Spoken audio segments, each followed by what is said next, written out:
দুর্নীতি যে কি হয় সেটা এখন বুঝতে পারছি, এতদিন বুঝতে পারিনি দুর্নীতি।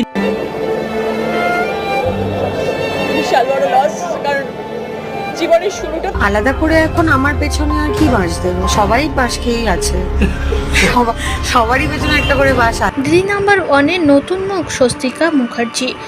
রচনা ব্যানার্জিকে হঠাৎ করেই বাদ দিয়ে দিয়েছে জি বাংলা টিম। এই বিষয় নিয়ে কান্নাকাটিও করেছে রচনা ব্যানার্জি এবং জানিয়েছে সবটাই পলিটিক্স। কিছুদিন ধরেই আমার সাথে পলিটিক্স করা হচ্ছে, আমাকে নানান জায়গা থেকে বাদ দেওয়ার চেষ্টা চলছে, একের পর এক ক্ষতি করতে চাইছে।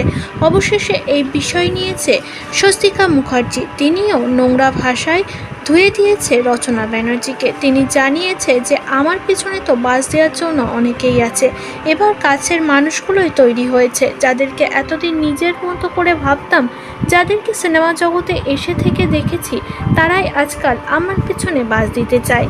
রচনার দাবি ছিল যে দিদি নাম্বার 1-এ সে ছাড়া আর কাউকেই মানাবে না। তবে স্বস্তিকা মুখার্জির এই কথাগুলি একদমই পছন্দ হয়নি। তিনি সোজা সাপটা জানিয়েছে যোগ্যতায় প্রমাণ করে দেবে কার কোথায় মানাবে আর কে কোথায় টিকে থাকতে পারবে।